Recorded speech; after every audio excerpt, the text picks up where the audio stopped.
So, season 3 of WRRAP is upon us. We take a deep dive into Cardiff Rugby and Dragons Rugby's prospects for this season in the URC. We look at the comings, the goings, the stayings, and the playings. Stick around if you want to hear all of our views on kit releases so far and what to expect between now and the start of the season.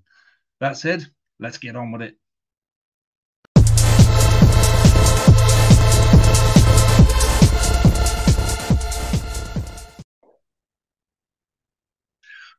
Hello and welcome to season 3 of the WRRAP podcast with me, Lee G, and joining me as always is Jamie, James, and Harley. Good evening, gentlemen. Hello. Good evening. Good evening. So when I said to James, update your name because it wasn't quite there, and then I haven't checked it, and I've only just noticed what you changed it to. I'm not even going to ask James. I'm not even going to. I did a season of comedy names, and they've all gone down a storm. Yeah, I'm not even going to even try to understand what you're going at, mate. So, how was summer for everyone anyway? How did everything go over summer? All right. Yeah, that's good. It's gone fine. Not bad at all. It's been boring. There's been no rugby. But you've had boredom with Skull. Yeah, but you've had a little one to deal with. So how's the little one? Fine. Yeah, it's coming up to 5 months soon. Next month will be 5 months. Yeah, it's good. He's finding his voice. Turns out he likes rugby, or he just likes lots of colours moving very fast. I haven't worked out which. We took him down to the open training session in St Helens a couple of weeks ago, and he just loved watching like various bits of green and the blue of the Ospreys training. So I'm just going back and forth like that. Okay. So it's a good start. Yeah, it's a good start. So Harley, yours is like 12 months beyond that. So has yours managed to make it to a Cardiff training session yet? No, because obviously they still live in Devon, and I'm still coming up to Wales on a week. But she has seen Dad. I mean, she has seen Dad play a couple of times, and by play I mean that in the most loosest sense of the word, where I've been on the pitch whilst rugby has happened. But she's now moving, so the chance of getting her to sit still and watch a game of rugby now is gone. Like if it's not Bluey or Hey Dougie, she wants to go and pet the fish in the pond and bar very angrily at sheep. It's a very fun time, the toddler stage. Enjoy it, mate. Enjoy it. So, not the only one with new things in the family, Jamie. You've got an addition over the summer as well. Yes. So I've been nagging the wife for years to get a dog, and we finally got one. And I have to say, I'm instantly regretting nagging the wife to get a dog because Jesus Christ, it's hard work. We've got a 4-month-old puppy, Cockapoo, Honey, cute as hell, lovely puppy. But my God, it's constantly cleaning up piss and shit. The barking, she's so energetic, she's scatty. I've seriously underestimated how much hard work a puppy is, quite frankly. So, yeah, I'm slightly regretting my decision, but yeah, she is a lovely companion. So I've been very busy cleaning up pee and poo mostly, trying to get her toilet trained. I've got 2, mate. So, yeah, not cockapoos, but I've got 2 little dogs as well. So, yeah, it doesn't get any better, to be honest. You go from kids to dogs and dogs to kids, and then you get old and someone does it for you. So, yeah, very simple. Yeah. Right, let's crack on as per normal with drink of the week. So, James, you can go first because you've got a rather exciting drink of the week. What's your drink of the week? Well, quite disappointingly, I didn't have the one I put in the chat earlier. I now have a Tesco Diet Lemonade instead. Tesco Diet Lemonade. I do have lots of sexy beers like IPAs. When I left my last job, I got gifted a load of beers, like 3 cases full of beer. One of them was like the old like classic IPA one, like your Hobgoblin and all that, and the other ones were some really nice local stuff. And I had some more, so they're all still down in the flat, which I'm gonna bring up soon. But yeah, enjoying not drinking, so having a nice Tesco Diet Lemonade. It's wanky bollocks is sherbety and sweet, made with lemon juice from a concentrate of a bright citrus zing. No added sugar, carbonated lemonade soft drink with lemon juice from concentrate and sweet. It's not as catchy as Tiny Red Bull, but that's the way you want to start your season, with wanky bollocks from a Tesco's of Diet Lemonade, man. It's essentially, I've got like Luke Scully if it was a drink. It does what it says on the tin, but it's not very exciting. You'd rather have a Dan Edwards, that IPA. Okay. Harley, what have you got, mate? Well, I mean, as so just before we broke up for the season, I'd gone to Padstow, got a few beers from the brewery there. So this is the latest one called Pocarilla. It's 4.9%. There is no wanky bollocks in the Padstow Brewing Company cans, which is why they are one of the best breweries in the UK. Good choice. Yeah, it looks like it's nice and thick, but it's just really nice IPA. There's no overly strong flavors. There's no like 28 grapefruits and a bar of milk chocolate in there or anything like that. It's just nice unfiltered beer. Cool. And no wanky bollocks. Okay, Jamie, any wanky bollocks from you? Absolutely. I've got a sexy beer tonight, boys. Ready for this one? So this is from Bristol Brewery. I have a tropical fruit and toffee drizzle Sunday sour beer. There we go. What do you think of that one, Lee? That's not beer, mate. That's lemonade with alcohol added in it. Go on, give us the wanky bollocks. So for you two viewers, you can see that's the colour of it right there. So it looks like one of those mango beers, those tropical fruit. I mean, it certainly doesn't taste like it. You can just about get the ice cream on the toffee, but it is very sickly. I don't think I'd want another can of that, to be honest. I think one's enough. Let's have a look at the wanky bollocks. There's no real wanky bollocks. It just says, taste summer love. There we go. Summer love is the taste. And then it says additions, mango, peach, vanilla, and toffee sauce. So yeah, that's tropical fruit and toffee drizzle Sunday sour, 6% from the Bristol Brewery. Okay, cool. Well, I'm meant to be following James's lead and not drinking alcohol because I need to be available to drive the car. So I went and I got no alcohol beer on the weekend when I did my shop. Lovely jubbly. Put them in the beer cabinet. Left it too late to come upstairs tonight and picked up an alcoholic one from Christmas by mistake, which is from the Harbour Brewery, and it's called Water Witch, which is quite nice. But there is a load of wanky bollocks on this. So it tells you a little bit about why it's got a mermaid on the front and who designed it. A true celebration of British ingredients, this innovative style uses a classic blend of Maris Otter malted barley and Cara malt, which allows the modern UK-grown hops to sing. The traditional Challenger hops give a forgiving, well-rounded bitterness, and the newly developed Harlequins and Olicana hops impart the unique flavors of peach, pineapple, mango, and passion fruit, all on show through this IPA. Just tastes like beer, boys. After all that, it just tastes like beer. It just tastes like beer. I mean, it looks lovely. It's a lovely pint, but it's just a beer, isn't it? Yeah. It just tastes. So, what was the name of the brewery again? This is Harbour Brewery, mate. This is down by me from Tenby. And Mike still hasn't given me any for free. And the amount of Harbour Brewery that we've had on here, the least he could do is chuck us a couple. So absolutely, he could, yeah. Yeah, we'll be having a word. Right, okay. So this is pre-season time. So we haven't actually got any games to no URC games or anything to review. So what we're going to do is we're going to do a bit of a deep dive into each side. We're going to do Cardiff and Dragons in this week, and then we'll do Ospreys and Scarlets next week, and then that puts us 1 week away from the season, I think. And then we can do prediction of where we think everybody's going to finish and all of that bollocks, and then James can start telling us why the Ospreys should be top 2 bare minimum, etc., and everything else is everybody else's fault. Isn't that right, James? Doing the double next year, mate. Can't. And so it begins.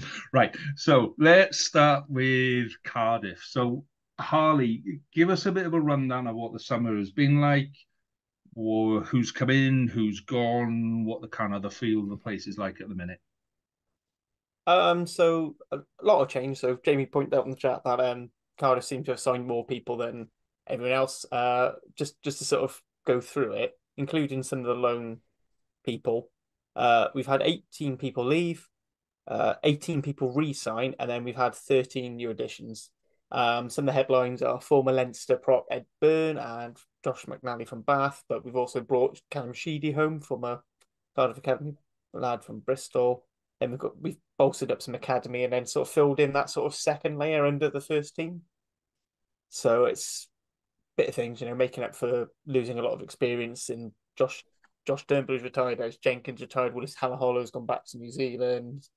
Lepetti Tamani is a huge bit of bulk we lost in our pack as well, so trying to replace him. Some players who. So one of the people on this pod who definitely is not wearing a Harlequins top has been very mean about. John, I've been mean about all of them. Cardiff's all of them. Let's be honest. Yeah. Shane Lewis Hughes has gone over to the Dragons, which we'll go on to later. So it's quite up in the air squad wise, but hopefully we're going to build on what was good last season, improve what was crap. So, what about injuries? I'm thinking Faletau. Is Faletau still there? Faletau hasn't gone, hasn't retired, or is he still injured?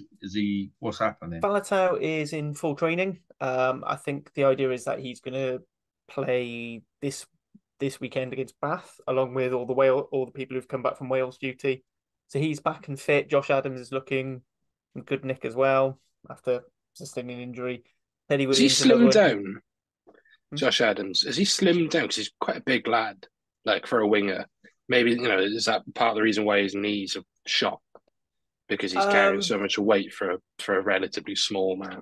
Because he's got a bulk up for basically because of the role he plays, particularly in Wales, where he's one of those more physically aggressive wingers, and he's picking and going from around the breakdown as a sort of way of generating faster ball when you don't necessarily have the big ball carriers in the pack. And it's even more highlighted in Cardiff because we tend to go for that playmaking 12, not a big ball carrier. So yeah, injury wise, Jockey's happy we've got a fairly clean stable. Rory Jennings got injured on the weekend.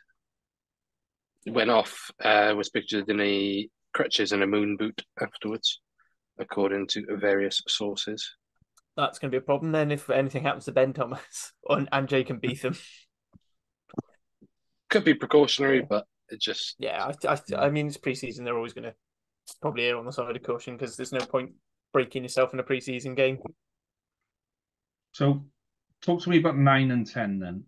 So what's that looking like this? Because you've now got, would you say you've got 4 top quality there, or would you say you probably might have 4 top quality there?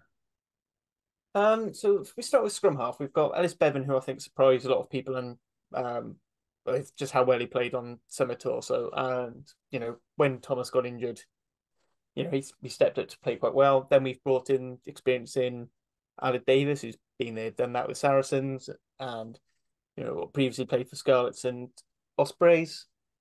And then we've brought in Johan Mulder from the Pumas, I believe. Yeah, so Tina to be his former halfback partner, so that hopefully there should be a nice familiar combo there. Probably could do with one more scrum half, but that's the way the budgets are. And then over at 10, we've got Callum Sheedy, as I previously mentioned, Callum Sheedy's come home, so hopefully he can find some form and stay injury free. And Tina Spear had one season of URC under his belt now, so let's hope he kicks on. If we are going to start Tinas this year, I would like to see Ben Thomas take ball kicking, because I do think that is just one area of his game that's just not quite good enough for what we need. So where are you, like the bit that people want to talk about is Sheedy and Rupert, yeah, at 10. So, but that's only part of the equation on that back line. So, which one do you think fits in best with everybody else that goes round? Let's put it that way. Who fits in with the Cardiff way of playing better?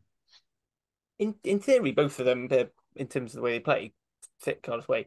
The problem for me is, and the thing I was sort of hesitant on when we were talking about the Cardiff Central pod, and why I sort of think Tinas De Beer starts in that 10 jersey is he's had that season of rugby where he's played very well, whereas Sheedy was, was a bit more of a bit part role for Bristol last season. The form wasn't quite there, and he's suffered from injuries. He's only just getting back over.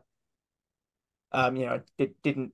I'm hoping he features this Friday against Bath because he didn't play last week. So I'm still a bit worried of this. I think the idea is everyone's seeing Sheedy is coming home and he's going to take the 10 jersey by the scruff of his neck.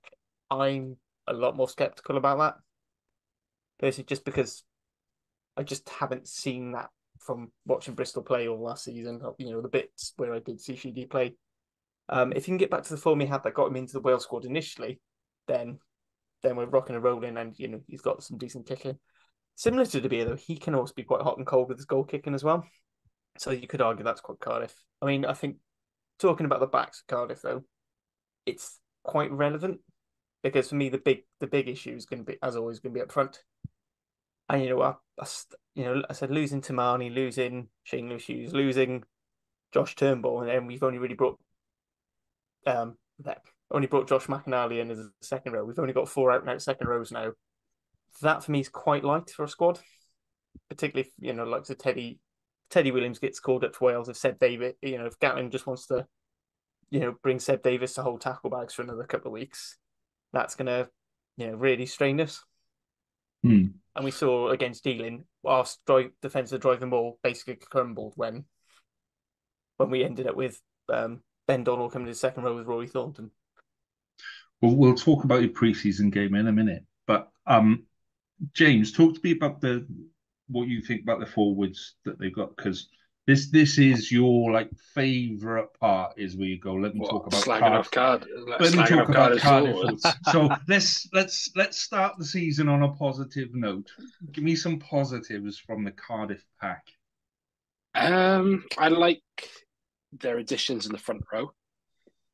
I like the look of Danny Southworth. He's a big lad. Comes from good stock down at Exeter. My concern with the likes of Danny Southworth, is he game ready? He's been at Exeter for however many years and he played not enough regular rugby that I'd like to see for him to be promoted to a number 2 prop, so to say. And I like the addition of Ed Byrne. You've got a test prop coming in from, all right, not a winning environment, but an elite pro environment in Leinster, who happens to be on the right side of 30, is experienced, been there, has done it. What concerns me with Cardiff, though, is the root cause of why the likes of Cornel Van Zyl was brought in at forwards coach is to make this pack gnarly, is to make it competitive. And watched Elan put up the highlights of the weekend, and I know it was only a pre-season match, but a lot of them lads, especially in the forwards, will be involved in a match day squad in the Irk, and you're getting blown off the park by Elan, who, no disrespect to Osprey seconds, they are not the standard of, they shouldn't be blowing URC teams off the park at the breakdown or in the mall. It's a real, if I know preseason doesn't account for a lot of form, and actually the real litmus test will be on Friday, is it, against Bath? So the real litmus test would be against a really, really solid pack of forwards at Bath who not dismantled a young Munster team, but did do very well against Munster on the weekend. So on paper, you've got to say this is an A+ transfer window from Cardiff from a forwards point of view for what they can get. They're never going to attract big stars. You know, the bringing Dan Thomas in, get a couple of years out of him, bringing the likes of Alex Mann, Mackenzie Martin, all these young back rowers through. I really like the signing of Josh McInally. It's Cardiff cannot go another year with being whipping boys at forwards. You can have all the sexy offloads from Teddy Williams and the barnstorming runs, but they need to address that issue. It's their Achilles heel. See, Can I just make a quick point, sorry, about the recruitment as well, because I put up a poll from our social media accounts asking listeners who they think has done the best recruitment so far out of 4 teams. The results aren't entirely surprising, but Cardiff did actually come out on top. So 30% of people think Cardiff have done the best recruitment out of the 4 regions. Scarlets came second with 25%. Dragons came third with 23%, and then Ospreys came last with 22%. So it's very close, but a lot of people agree that Cardiff have done the best business in the off-season. So therefore, you would expect significant improvement to be made. And they have made some really good signings, as James said. I think Ed Byrne is really savvy. I think, what's the other? Newcastle, McInally, Ewan Stevens. They've kept hold of Gabriel Hamer-Webb, and he's got gas. He's a really good finisher. They have made some shrewd signings, Cardiff, but they can't have another season now like they've just had, can they? Like, there was mitigating circumstances. As we all know, it was chaos in the off-season. But to be fair to Cardiff, yes, they only had 4 wins, but they were very competitive. But they got to turn those now defeats into wins now. And four wins, that's not going to cut the next season for Garrett. So I am expecting Cardiff to be significantly improved. I can see them competing with Ospreys, actually, to be the best Welsh team, I would say. Taking my old ramble if... Going back to the forward, just go back to the forward thing quickly. I like to take the piss out of Cardiff scrum, but their scrum wasn't terrible last year. It wasn't second best in the league according to the stats. But then it depends on what you rate as the best scrum. Exactly. When you say Cardiff scrum is the second best in the league according to the stats, you've got to then go back. Right, I've got to look at every scrum Cardiff has had to say this is their scrum was fine. It was functionable. When they got dismantled, it was very obvious to see. This is the thing you've got. I think going back to them European games, the games against the Ospreys, being 2 examples that stood out to me, having been at both of them. The one at Park Scarlets, these are 6-9 points per game that you're conceding from a scrum, where so this is not me saying Domachowski, this is not me saying Azarati are bad scrummagers. I mean, as a collective 8, they are not functioning at the level that they should be. And I think bringing in the likes of Ed Byrne, who is not old school but has been around long enough in a setup. Let's be fair, he's been competing with Andrew Porter, so he knows dark tricks, but he's savvy enough to maybe get better results out of this Cardiff pack. Having Mellon in full time, who was, let's not beat around the bush, Mellon was not known for his scrummaging. That was not his forte. But then he's not in as a scrum coach. So no, I mean, but he still can offer to Scott Andrews, which is where it becomes a problem. Yeah, Mellon can offer that, but how do Cornel Van Zyl? How does he get the best out of this forward pack to give? That's quite frankly an electric backline. Like, that is a box office backline. If you want bums on seats and you want to play the Welsh way and the Cardiff way and all this sexy rugby bollocks, right? That is the backline you want. But they are not being given the platform to work off because they're getting beasted at the breakdown because blah, blah, blah. So I'm just going to clip a little bit out of there where James says, I'm not saying Cardiff are bad scrummages. I'm just going to disregard the rest of that. I'm just going to clip that bit and keep it there just for the rest of the season, James. Just so we got it there. Yeah. So, it does go to the thing. I think the problem with Cardiff scrums, James, right? Thing is, Cardiff will have a perfectly suitable scrum. We'd go up against the likes of the Stormers, the Lions, Bulls. wouldn't have too many issues until usually when we have to make a second row change. And that seems to be where it goes. So actually having the likes of Josh McInally as a proper tight head lock is going to help. Also, I said Cardiff, the way they want to play is they want to get the ball in, out, and gone. Whereas Ospreys, they're more, if we can get a penalty out of here, we can get up 30, 40 metres nice and easy. It's a shit tactic for Cardiff because we'll lose the line out. So we might as well play the ball from the scrum. And if you want to hear more about scrums, subscribe to Dragons Lair podcast, where you can listen to a interview with Hugo Steffensen. Thank you for that plug, James. Much appreciated. Thanks in the post. So, Jamie, I was going to come to you and just go, like, what are you looking forward to from Cardiff this season? So, losing to Dragons for the first time in God knows so many years. That's what I'm looking forward to. I was about to say, imagine you're a neutral, yeah, and you're just kind of watching Cardiff play without anything else going on in the background. What can we look forward to from Cardiff this year? To be fair to Cardiff, they've always been an entertaining team to watch, haven't they? And I love watching them in full flow. You know, when they get going, they get the attack going, they're really good. Like I said, I think it's really important that they kept Gabriel Hamer-Webb because he's quite exciting. I'm really keen to see how the halfbacks get on. I've never been a big fan of Ali Davis, but I think now he's a good signing for Cardiff. They've got good depth now at scrum half, I would say. Yeah, you know, they are an exciting team, but it does come back to what James is saying. It's the same problem that Dragons have got. It's that front five, isn't it? How are they going to fare against teams with bigger and better packs? But the thing about Cardiff is they are competitive and they will give it a good crack.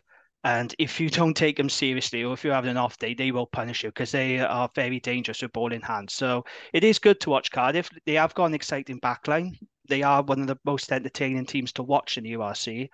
But again, it's that front five. But yes, I would like to see them lose to Dragons just once in this season. That's why I'm most looking forward to seeing a Cardiff. Okay. You can't take away only 2 guaranteed wins this season. We are now, unfortunately. You've had your run. Now it's going to come to an end because we've had enough of it. Okay. So, Harley, let's finish up the Cardiff section then with pre-season games. So, 1 under the belt. 2. You have got 3, haven't you?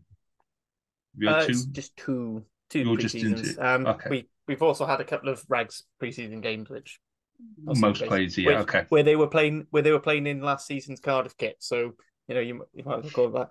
Same as Dragons. We were in last season's kit.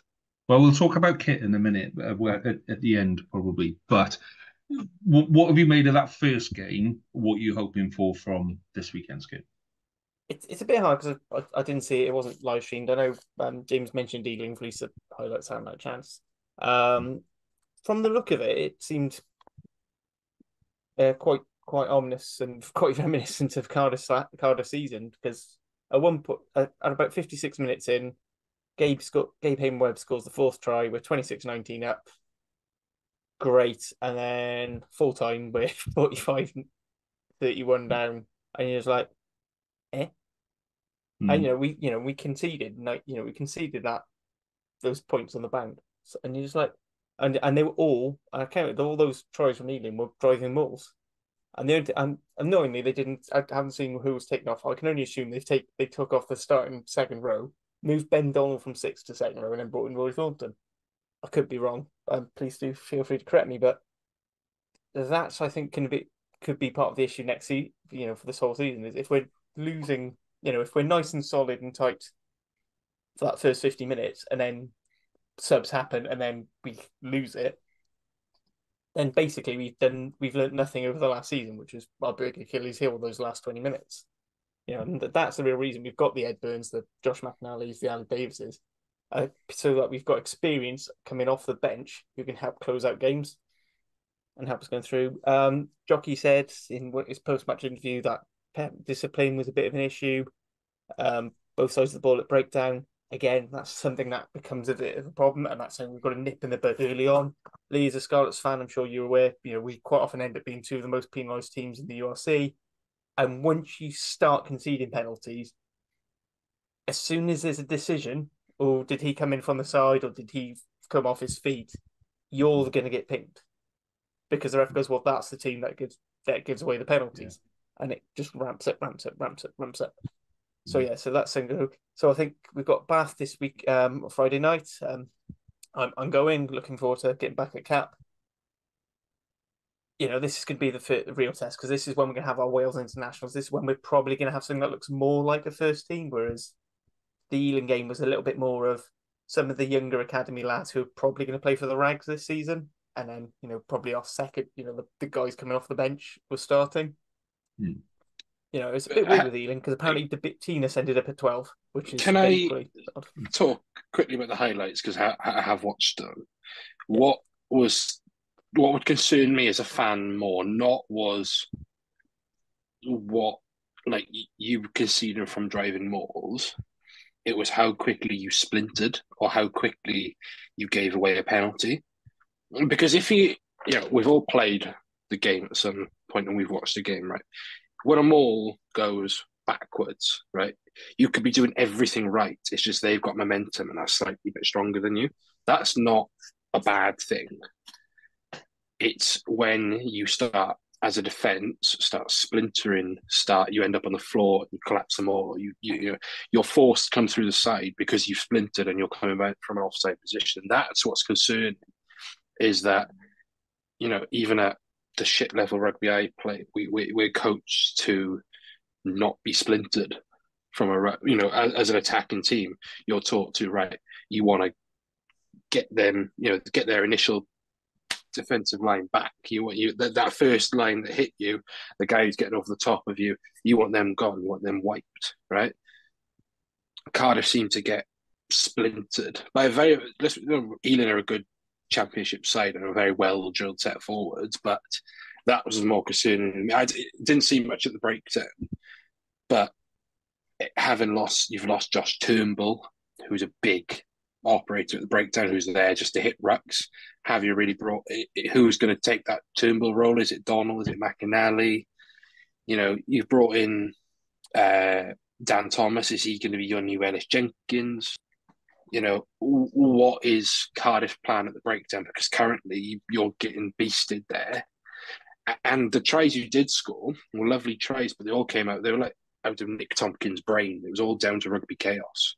It was all because a loose pass went behind and Tom Bowen picked it up and went through. That's what it is. Yeah, let's talk about the kits then. Go on then, Harley. Awful. I'm not awful. I'll be honest, I'm not that fussed on them. I get there's some historic reason why we've gone back to red, and because next season or the season after is going to be the big 150 years of Cardiff rugby. They're saving some of the good designs for there. It's a bit, they've sort of, it's the typical thing, because of these new fitted shirts, they never do hoops properly. You've seen it with the Bristol hoops as well. They don't. It doesn't go all the way around, does it? And that's annoying. Because of these side panels, it's really hard to make them into panels. And I know some people who really like them. I just think they're a bit meh.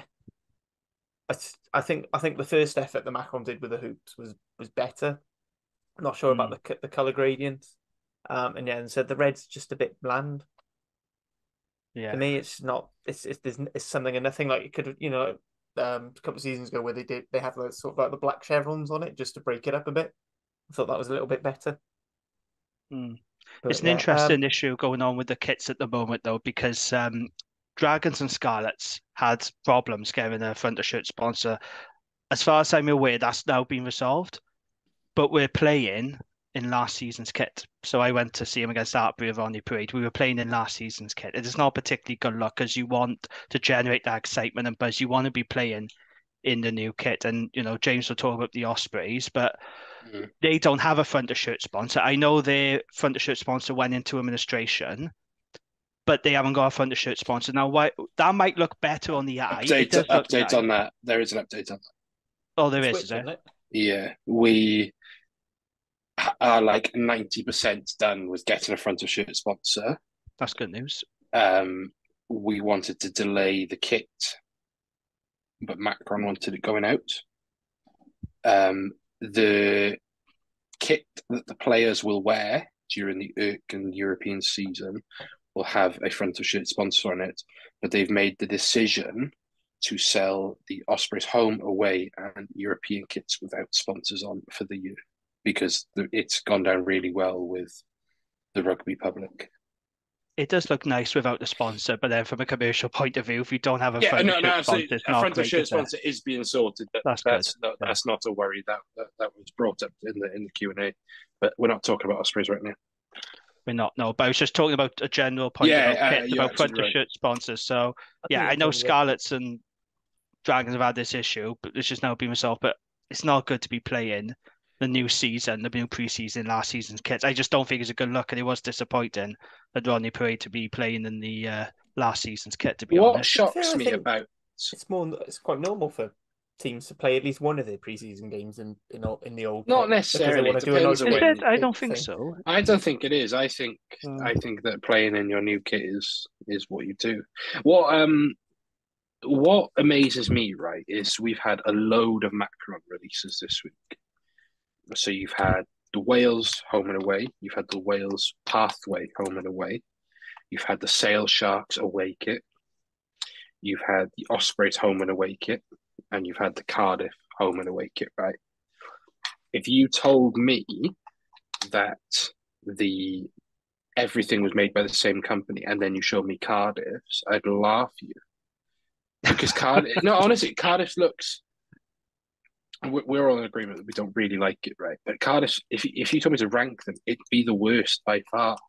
It looks bland and inspired, and like obviously Ospreys have pushed the boat out with theirs. They're zany, but the Wales kits look really nice. They look, higher quality than that of Cardiff's, and you've got the Sales one, which is really, right, it's bright orange, but it looks visually nice. It's got a nice collar.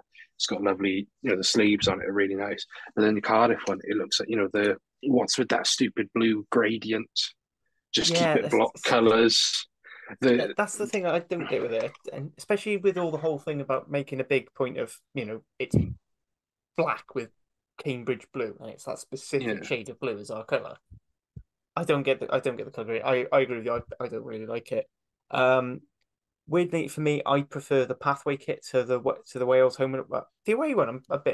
I quite like, but I kind of feel like that should be like an Italy away football kit or something like that. No, the Pathway one is. But lovely. I get why that has to be a white one. But I love the Pathway kit. I think it's spot on. But what I'm saying is, getting red shorts. Macron seems to have completely stiffed Cardiff. They've released a Heartbreak kit for the away one, and it's the worst of the Macron lot this year by far. Yeah. I think it's only because they've got a good. I'm hoping it's because they've got a good kit design for this anniversary year. Obviously the Ospreys did something really special with the away last season because it was 20 years of the region. Yeah. Yeah, I'm hoping that they've done something similar there. One good news from the Cardiff kit is they are doing the women's replica, which is something that fans have been asking, and CF10 done a fantastic job of campaigning for. So, it's, good that, Macron are actually listening, because they were like, oh, well, we don't really tend to sell many women's kits. We're not bothering with them. As someone who works a lot in Castore kit now, right, you are blessed with Macron. I will tell you that. Because as much as I love the design of the Castore stuff, and some of the Castore stuff is genuinely lovely, the sizings were done by some sort of schizophrenic, because they are awful.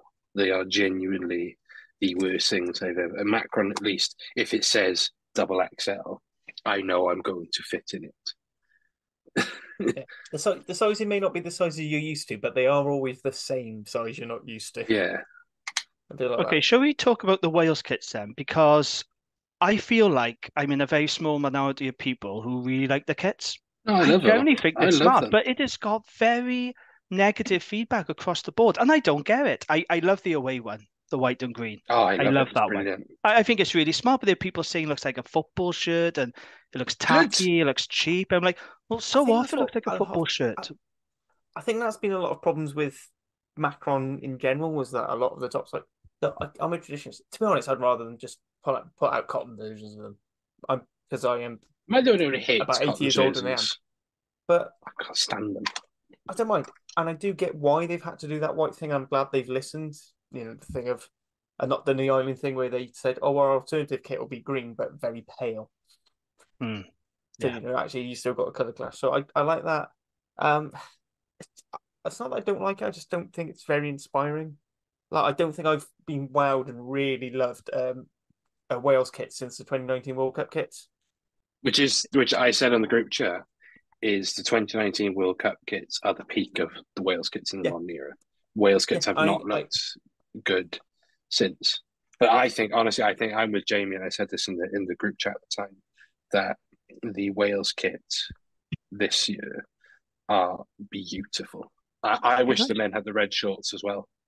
I do. I genuinely do. I agree with that one. I do agree with that. I think it would work better. But I like the white away kit. You know, imagine that you know, I'm just picturing Jack Morgan in Rome somewhere, blistering hot sunlight. He's made a 40-meter break. He won't play Jack Morgan in Rome. He'll play the other 4 games, and it'll be, I don't know, insert name of Cardiff flanker here, because he'll kill the ones who aren't injured. The pathway kit. So the pathway kit, right, is what the Cardiff away kit should be. That the use of gold and white and red on that pathway kit, and you compare that to the Cardiff kit, you're like, this was designed by the Macron in a shipping container in Bury Port, and not the Italian Macron. Yeah, because there is a difference. There really is a difference. Yeah. No, I fully agree with you. I said I really like that pathway kit. I've quite liked most of the path. I quite often prefer the pathway kits to the and it's modelled by Morgan Morse, who's just a. He's a very beautiful young man. He's a hell of a jawline on him. Speaking of what we said, we mentioned Alec Davis earlier, right? So, you know, while I was back home in Swansea in July, we took the boy to Plantasia, and there was a little lad running around with a Saracen shirt on with Davis 9 on the back. I was like, either you're not very aspirational, or you're Alec Davis's son. And it was Alec Davis's son. And honestly, his jawline it could cut glass. That boy, it is unreal. Okay, well, let's move on from kits and what have you then. But before we do, so if you like what we're doing, if you want to hear a little bit more of Jamie's interviews with pretty much all of the backroom team at the Dragons over the summer, or James's chat with Senor Booth, or Harley's little chat with Jockey, if you're hoping for something from the Scarlets, I'd hang fire a little bit longer, but certainly those ones are all on our feeds. So if you're liking what you're hearing, please do subscribe and like and share and review and all of the usual stuff, because it really does make a difference. And if you are that way inclined, we have another couple of pods. We've got the SRC pod, which will be covering the Super Rugby Cymru. That starts this week as well. They've got a whole lot of interviews lined up as well. And we've just started the United Rugby Rewind, which covers the Welsh regions in the URC, but South Africa, Ireland and Scotalia as well. And if you're really, really lucky, Harley will be bringing us some women's rugby coverage at various points through the season with the crew as well, because you quite like that, don't you, Harley? Well, I mean, to be honest, it's great because I just get to sit back and listen to people far more knowledgeable than I am. Julia and Sean's, and then Catboy turns up as well. Just to smile and say, isn't women's rugby great? Yeah, so we'll be doing a few episodes during the WXV15, focusing more on the Allianz Premiership, where we've got a lot of Welsh representation, and Celtic Challenge, because that's due to be renewed as well for this season. And then I potentially get to be around Alex Callender and Ellie Kildun this year, and my dreams have been made because they are two of my favourite players right now. Al Cal and Al. I was in the same office as Al Cal the other week, so. I said, Sean just smashed her laptop now. But we are. She said the women's wrap is an unofficial Al Cal for President of the Earth pod. Right, let's move on to the dragon. If you want any of that, subscribe and like to us because oh my Jesus! Right, Jamie, let's talk dragons, mate. What have you made of it so far? Who's come? Who's gone? The big one is the coaching changes for me. But what have you made of everything else, and what's it looking like at the Dragons? Well, let's start with the coaching then, seeing as you brought it up. So going into this season, the Dragons actually have a coaching setup that's fit for purpose. We have a defence coach. And everyone knows that last season we didn't have a defence coach because Simon Cross left just at the start of the season. He went to America. Don't blame him for that. It was a fantastic opportunity for him and his family. But it did leave Dragons in a bit of a pickle. And they were cost cutting when they first took over the Dragons, the new owners from the union. So they really couldn't afford to bring in anyone at that point. They didn't have the time to bring in who they wanted. So we had to make do with Sam Hobbs from the academy. Sam Cross? Not Sam Cross, definitely not him. Sam Hobbs, I should say. Sam Hobbs from the academy and Newport FC. So he was sort of flitting between all these roles, and you could just tell our defence was an absolute shambles. But the good news is we have got a defence coach, and it's Philo Tiatia, someone who we all know pretty well. Very good appointment, very exciting appointment. He doesn't have a magic wand, and he's not going to fix all the problems at the Dragons overnight, but the defence should improve from what we saw last season. So I am hoping that we do see a stronger, tougher defence, because I felt we were quite passive in certain games. And another new appointment, which has gone under the radar, I think, but is actually just as important as Philo Tiatia, is the appointment of Dr. Ryan Chambers from the WRU as our new head of performance. So he was part of the Wales setup for around 15 years. He was there for so long. And he took up various roles. He was strength and conditioning coach. And he was sports scientist. So when Wales were one of the fittest teams in the world, you know, when we were actually good, we were fit and we were winning Grand Slams and championships, that period, that golden period, Ryan Chambers was a key part of the backroom team. So it's actually a really good appointment. Like I said, it hasn't got the attention that the Philo Tiatia appointment have, but it could be just as important. So I think that's a pretty shrewd appointment.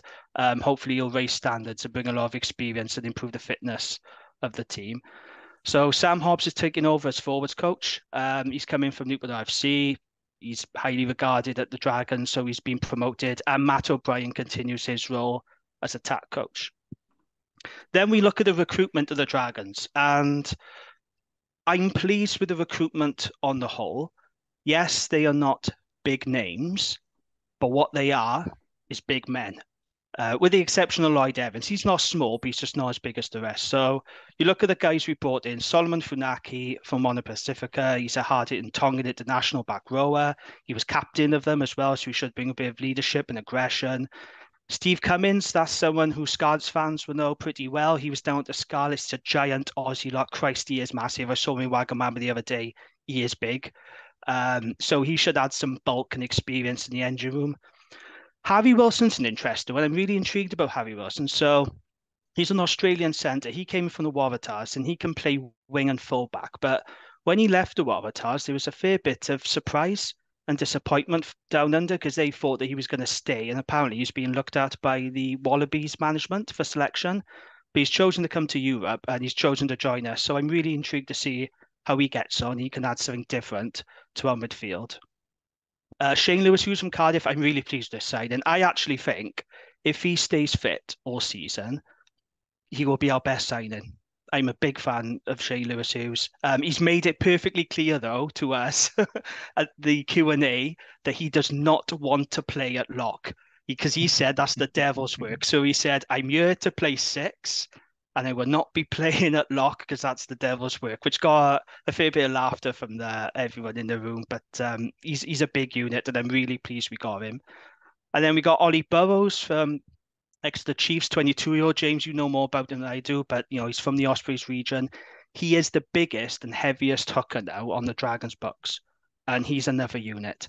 And I was speaking to Dave Flan because we had him on the pod last week, and I told him I was really impressed with how he spoke at the Players Q&A.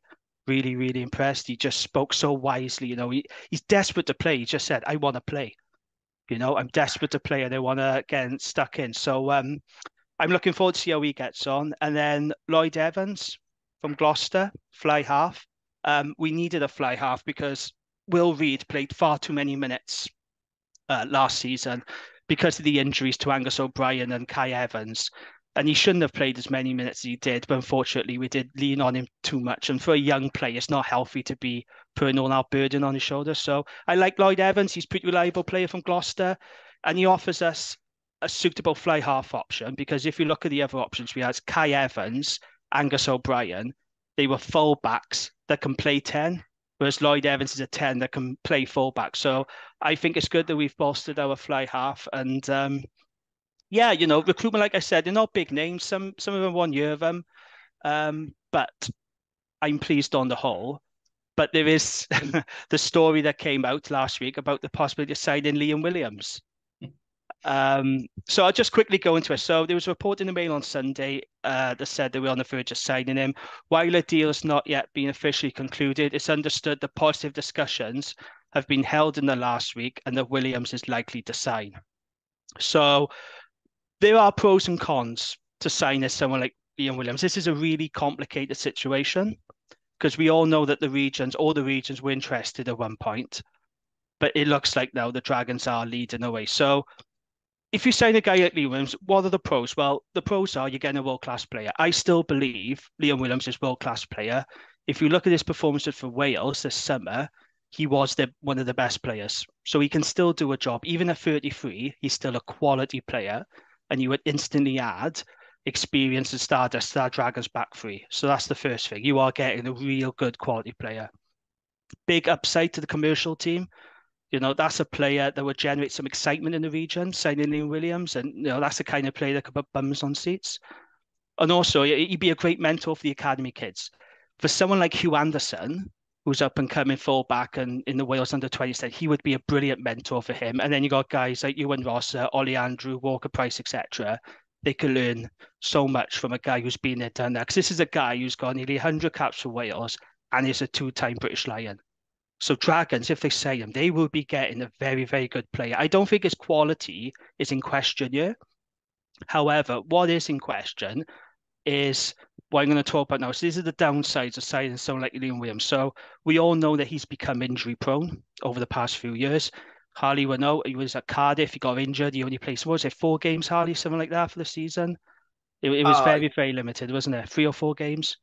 It wasn't, it was too many. He's probably the one flip side of the coin. Like you've got like the Josh Adams of your big Wales international who turned out week in, week out, and then Liam Williams but when he did play, it made the difference. Also, what you've got to say is just because you're injured doesn't mean you can't be in the environment and helping with those kids. It was 179 minutes. That's what he played. It was 179 minutes for Cardiff. So just under 3 games. And 2 of them were spent flopping about on the floor, pretending he'd been tackled by Ethan Roots, but I'm not going to hold that against him. But I think he did the same for us. I think he played 3 games in 1 season, and I think 7 games over 2 seasons. So 7 games for the whole time. That was a bit different. To be in fairness to Liam Williams, and that stint, it was a bit different because I don't think the URC had gone to the full commitment of no games in the international break, and he'd come off basically was off 1 Wales duty and the other. Yeah. But anyway, the thing that's happened with likes of Josh Navidi, who would basically be fit for Wales and then injured. The wider point is he has become injury prone. He hasn't played a lot of club rugby, and he's not getting any younger either at 33. Let's be honest. Although he's still quality, he is still 33. Also, he is back in the Wales setup now, so he's not going to be available all season. So how many games are the Dragons going to get out of him? How many times are we going to see Liam? 3, 4, 5, 6? I don't know. He's got to be very lucky with injury, but we're not going to see him for those long periods when he's with Wales. The biggest problem, though, is the wages. And this is where I think the Dragons need to be very smart and shrewd about this, because he is on a shitload of money in Japan. He is a high earner. So the terms would have to be right for the Dragons. So he would have, for me, if he's going to sign for us, he will have to take a significant pay cut based on everything I've just said. And they are in the driving seat a little bit, the Dragons, because they don't need Liam Williams as such. They've got enough back 3 players. But if he's available, they're going to try, because Dragons are the kind of club who will be looking for world-class players, right? And he's one of those. But if I'm Dave Flanagan, I just go to Liam and I say, look, you're the one desperate to come on to Wales for family reasons. we can offer you that, but you're going to have to accept a pay cut. You are going to have to limit your wages, and it's take it or leave it. That's the ultimatum I'll be putting to Liam. And if he accepts it, fine. If he doesn't, that's fine as well. But is it worth, when you weigh up the pros and cons, is it worth signing Liam Williams for the Dragons? Yes, but, and I do emphasize the word but, I want assurances on his wages, taking a pay cut, and I want assurances on his fitness as well. So I don't know what you guys think of it, but that's kind of where I am with it, because it got a negative reaction from a lot of Dragon supporters, and then supporters of other regions were boiling their piss, and it doesn't even involve them. It's like, why are you guys getting angry? It's us that wants to side him, not you. We know you don't want him. It's fine. Let the Dragons side him. That's fine. Why are you getting angry? But that's where I stand on the Liam Williams thing. I think there are definite pros and cons, and it's got to be weighed up. But you can't deny his quality, can you? And the Dragons could really do with a British Lion and a world-class player like Liam. That's where I stand on it. I think that what the Dragons have got in their favour is they're not desperate to sign a fullback or winger. So it's like, if he doesn't sign, you're not light. Do you know what I mean? It would be like a cherry on the top kind of a signing. Like when Scarlett signed Halfpenny, when we already had Liam Williams and a couple of others, Halfpenny was exactly the same as what you're saying. Somebody that's got a nice reputation, good for the media, a good person to have around the club, all of that kind of stuff. But I don't think Scarlett signed Halfpenny on our terms. I think we signed him on the WRU terms, whereas I think when you sign Liam Williams, and I think you will, even if it's for like a 1-year deal, I think you'll sign him. That's the word, just 1 year, that according to the Mail, it would be a 1-year deal, but it would have to be on reduced terms. He would have to accept. If he's that desperate to come home for family reasons, he'll take it. And if he's not, then the Dragons just go, okay, mate, take it or leave it. That's our offer. But really, it benefits Team Wales more than anything, doesn't it? Let's be honest about this. To get him back to Wales, they want him back in Wales for player access. They'll be Warren Gatland will be hoping the Dragons sign him. But you can see why a club like the Dragons would want somebody like Liam Williams on their books, because they don't normally get associated with world-class players like that, do they? Let's be honest. No, sends a message. Okay, so Harley, talk to me about Dragons forwards. What are you looking forward to from the Dragons forwards? And James, you can do the backs and the pretty boys. So Harley, what are you looking forward to seeing from Dragons forwards this season? I think for me, there's going to be two things. So one's a physical side, which sort of leads into the second, was the mental is. One, I just want to see a slightly harder edge to them, which they've shown in patches, particularly at rugby break. They can dig in, they can put in the grunt, they can put in those second, third efforts getting off the floor.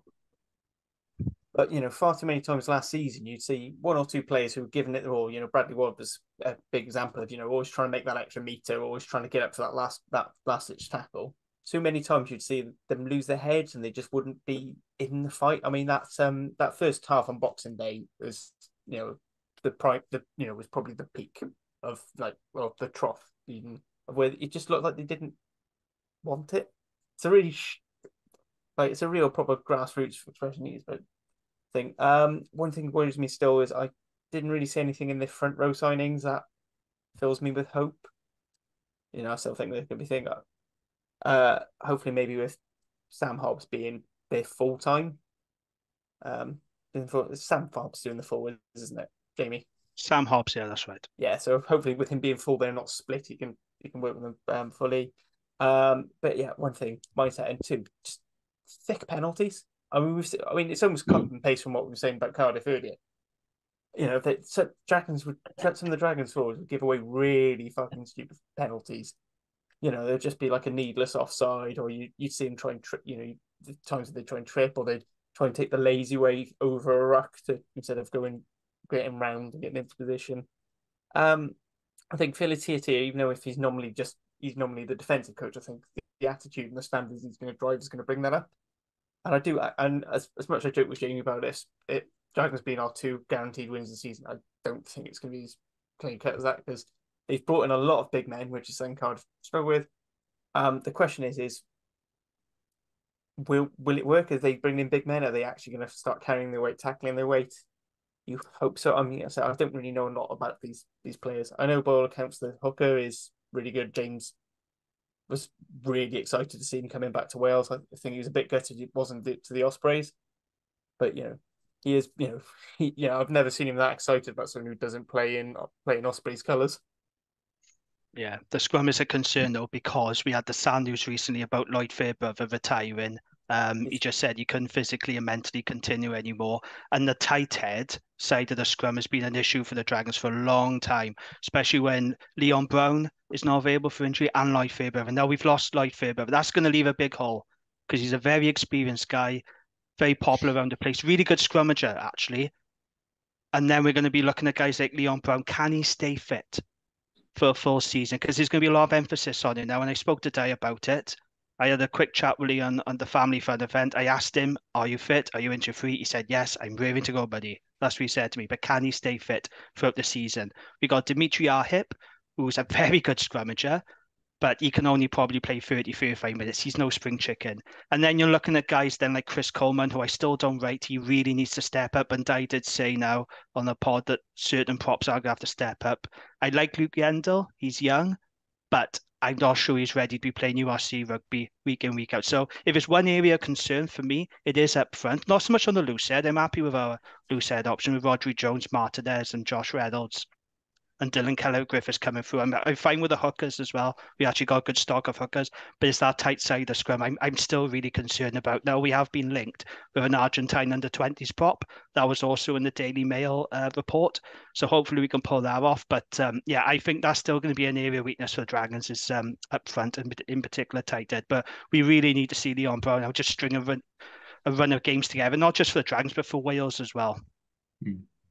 Okay, so James, talk to me about the pretty boys and the fancy ones in the back. So, what are you hoping for in the Dragons' backs from this season? I think there needs to be a distinct improvement in what Matt O'Brien does with the backs. Agree. I think a lot of justified, anger came from Scarlets, from Dragons fans last year about their variation in attack. I really like the pool of nines at Dragons. I like Morgan Lloyd. I liked Dane Blacker. Rodri's there still, no spring chicken, but a wily veteran now. So I like that pool of nines. I like the sign of Lloyd Evans, as someone who sort of followed Gloucester a lot. Lloyd is a really solid signing. Who he reminds me a bit of Sam Davis at the Ospreys, in that really talented guy, but just had other tens come in, be in front of him. Wasn't happy being a squad player, so wanted that new challenge. So him coming in can comfortably play full back, but will take that pressure off Will Reed. I like the signing of Harry Wilson in that it's a free shot, really, in that there's no real expectation on a 23-year-old Australian to come in and set the world on fire. I like this this trend that the Welsh clubs are doing of signing young Australians. With Scarlets signed Max Douglas, we signed Jack Walsh. They're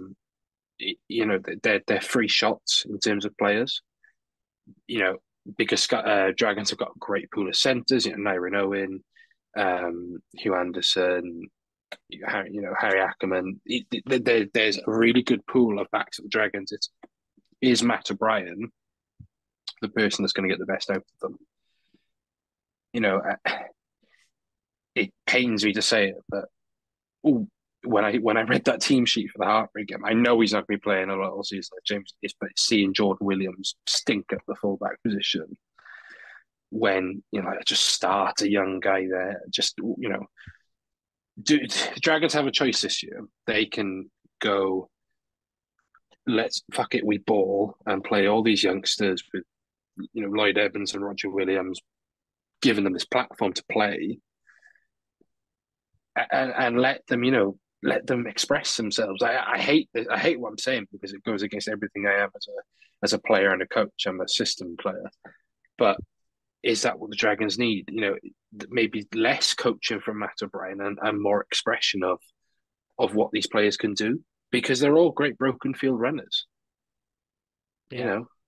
The attack is an issue. As I said today, I looked at the URC stats. So Dragons, they ranked last for their scrum and they ranked last for their attack in the URC stats. So we made the least amount of tries scored, least amount of line breaks made, least offloads, least meters gained, and least defenders beaten. So the attack is a big problem. And I have got doubts about Matt O'Brien as an attack coach, but I am willing to give him the benefit of doubt because he is a young coach and this will be his second year. But yeah, you are right. The attack is a concern. I'm not too worried about Jordan Williams, by the way, because it was just a preseason game. He's going to be third or fourth choice next season because you've got Kai Evans, Angus O'Brien, and maybe we'll have Liam Williams. But I would like to see Hugh Anderson played in front of him, if I'm being brutally honest. I think that is the right way to go. Yeah. It just pains me to see him at fullback still. He was okay. He was okay on Saturday. He was all right, but he is very much third or fourth choice. Lee, can I talk about a point that you made? I'm going to give you praise now because I know you actually said something on your United Rugby Rewind pod that I was going to talk about tonight. Go on now. When you talked about the URC being competitive and certain teams who used to be bad but are now good.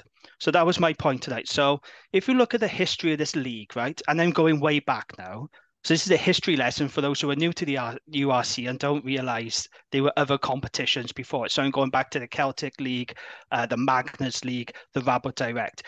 If you go back in time, look at the archives, and I'm old enough to remember, teams like Glasgow and Edinburgh, they weren't very good. They were pretty average, actually. Look at Glasgow now. They're a bloody good team. They're champions, yeah? Before the Italians came into the league, Connacht were hopeless. They were the whipping boys. They finished bottom of the league 3 times in a row. And I remember there was a big debate with the IRFU about cutting Connacht. Do you remember that? Yeah. And then there was a public outcry. They then gave Connacht a load of money. They basically increased their funding. And then they brought in Pat Lam. The rest is history. They won the league. Now, Connacht are regarded as a very good side. They're still the weakest Irish province, but they're still a really good side. People forget how bad Benetton were. Honestly, Benetton stunk. When the Italians came in, when it was the WRRAP Direct League, I think they finished top 8 for the first season. But after that, they were awful. It was only 4 years ago, mind. Benetton didn't win a single game in the league. They played 16, they lost 15, and they drew 1. Now, Benetton are a legitimate top 8 team. The point I'm making here is bad teams can become good. And I have to believe, as a long-suffering Dragons fan, that eventually it's going to click and we are going to be a good team. I have to have that belief because I've seen it with previous teams, in the older competitions. We've got some bloody good players at the Dragons. We have got some really good players, Aaron Wainwright, Leon Brown, Elliot D, Tane Basham, and then we got a really good academy, actually. And I think we, as rugby fans, if we're looking at it from a wider Welsh rugby point of view, we should really be excited about the likes of Harry Ackerman and Ryan Woodman and these guys coming from Jordan Morris. We have got really good players, but we've never been the sum of our parts, and now has got to change. And it is a big season for Dai, because I like Dai a lot. We had him on the pod. He's a good guy. He really is a really lovely guy. He cares about Gwent. He's a passionate man of Gwent. But 3 wins next season isn't going to cut it. We've got to see more. We've really got to see more. And I'm just hoping he could turn it. I'm rooting for him to turn it around. We need to see improvement now because we can't keep continuing this cycle now of just decline all the time. We finished bottom 15 the last 3 seasons. We got to be better now. So I am hoping to see an improvement. But look, as I said, there were teams that we now know is good. They went through their moments. Glasgow weren't always good. Connacht were hopeless at one time. Benetton were a disaster. Look at them now. So I have to hope, as a long-suffering Dragons fan, that it will eventually turn around. Because without hope, there's nothing, is there? What's the point? If you don't have hope or optimism, what have you got? What's the point of it? See, Harley's putting his hand up there like a little, that the well-behaved kid that sits at the back of the class going, please, sir, can I talk? Go on, Harley, make it quick, mate. So one thing I would like to point out is all those teams suddenly becoming good. there's a link. There is something that links them all suddenly becoming good, and it's not Yeah, just funding. well-wishing fans. As I said, it's money and investment. Yeah. So if there is anyone WRRAP listening, like if you want us to be doing better, it is that investment. Dragons got £40 million from WRU though. Oh, we got magic money tree on the cabbage patch. Yeah, but come on. We plant them all the time. It's not just spending money on like big names and big things. Like you look at Sale, you look at Stade Francais, you look at Racing. Just throwing money at players in. It's getting that infrastructure right, getting your academies right. Getting those links with South Africa to get all their forwards in. It's building that and it's getting the right coaches in place. So that is one thing where maybe Angus O'Brien's brother is a bit of an issue. Is he still playing? Is he still going to be flying half in Newport as well, or is he slowly focusing now? I don't know for this new season. Now that is an issue that I've had, and we spoke about the Dragons pod. I really don't like him coaching Newport one day and then playing for Newport the next. For me, you've got to be committed. It's one or the other. Surely now Newport can find another fly half. There must be some coming through the system. Ty Morris must be able to find someone, play a kid there. So it's an issue I've had. To be honest, I don't like this idea of it. Just seems a little bit unprofessional, doesn't it? A little bit amateur. Yeah, I'm going to coach Dragons to one day. Oh, I'm off to Llandough, to play for Newport. It's a bit like, come on, you either one or the other. We've got an interview with someone in the Newport RFC setup coming up for the SRC pod as well. So we will ask him that for you, Jim. Yes. So I just wanted to finish off the Dragon section. I know you're itching too hard. I can see it, but I gotta go to bed, man. I gotta have some beauty sleep at some point. Do you know what I mean? Mate, it's not working. Just give up. He needs his beauty sleep. He really does need his beauty sleep. This is the problem.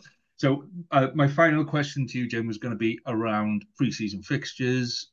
What did you make of last weekend? What are you hoping for next weekend? So I was at Ronnie Parade on Saturday. We played Hartbury. It was a very typical pre-season game. It was very unserious. Dragons lost 40 points to 42. There were 12 academy players in the starting 15. It was a very young Dragons team, in fairness. So you had like Joe Davis, George Knott and Jordan, but the rest were academy boys. The matchday squad as a whole had 22 current and former graduates from the academy. You had guys like Evan Minto, who I never heard of. I'm not going to lie. I wasn't aware of him. I know. He played his first senior game of rugby. And to be fair, he was really good, as was Owen Conker from Ember Vale. But yeah, it was a very unserious game of rugby. There were so many errors. Very young team. That's the problem, isn't it? When you fill a team with kids, they'll give you everything, but they make mistakes. There was a lot of mistakes going on. It was a very stop-start game. But yeah, they narrowly lost out to Hartbury. We got Bristol now on Friday. And then we got Bath. Now, just to say, I don't care about pre-season. It does not matter to me. I do not give a toss about pre-season results. And I'll make this point now. Last pre-season, the Dragons were unbeaten. Yeah. And I remember coming into the season quite cock-a-hoop because we were the only region to have an unbeaten pre-season. And what happened? We had the second worst season in our history. Pre-season results do not matter. So I'm not going to be worried if our pack goes to shit, our scrum isn't functioning in pre-season. What I will be worried about is if it happens in the URC. That's all I care about. That game with the Ospreys, those fixtures onwards, is all I care about. Pre-season is just a run out for the boys and to shine lights on the areas where you need to improve. So I'm really now asked if Dragons lose all these games. But it will be a good tune-up from playing teams like Bristol and Bath. Because we could have done what Ospreys and Scarter did and play feeder teams, our feeder teams in community. That would have been fine. Supporters would have liked that. But I'd rather us play stronger opposition. I think you learn far more when you play better teams because you know then exactly the areas you need to work on. So I fully expect Dragons to lose all their preseason games. But for me, it's all about that USC opener with the Ospreys. Massive game. We've got a good record against the Ospreys at Ronnie Parade, and I wanted to stay that way. So we've got to make sure that we carry on the tradition of beating the Ospreys at Ronnie Parade, and then we got to go from there. But I'm really not bothered about preseason. I don't think any of us should be worried too much about what we're seeing in pre-season, to be honest. It's all about what happens in the URC in September. Okay. So the guy you picked out was the guy that I was going to pick out for you, Evan Minto. He's a Heartbeat boy and he's good. He's he played definitely very going to well. be. Yeah. He's definitely one for the future. And you had a guy. I'm just trying to find his surname. He was on the bench, Nick. Thomas. Nick Thomas. Yeah. Yeah. Now, Block. Yeah. yeah. There's a reason why his nickname is Naughty Naked Nick, but I'm not going to tell you on here. Right. So I suffice think we to can say, work it out, to be yeah, fair, from he context. played rugby with my son in college. So yeah, fantastic. Right. So we will wrap that up there, guys. We have got 2 weeks until the URC kickoff. Are we not making our season predictions? Where No, we're going to do that one on the finish? last one. We're going to do that one on the okay. last one. Once we've been Okay. around all 4. So next week we're going to do Ospreys and Scarlets. We're going to do the West next week. So we will do all 4, and then the week after that we'll talk about Harley's prediction league and how he's going to try and skewer it so that he wins this year. We will talk about all the stuff that we're going to do in the season, and we're going to pick out some key games for the season as well. So that is it, guys. Season 3 for WRRAP has begun. We are 2 weeks away from the kickoff of the URC, and it is already feeling like a really, really good season. Thank you for your company this evening. It's very kind of you to spend your evening with me. I look forward to doing the same next week. And in the meantime, gents, enjoy your rugby. All the best. Ta-ra. That's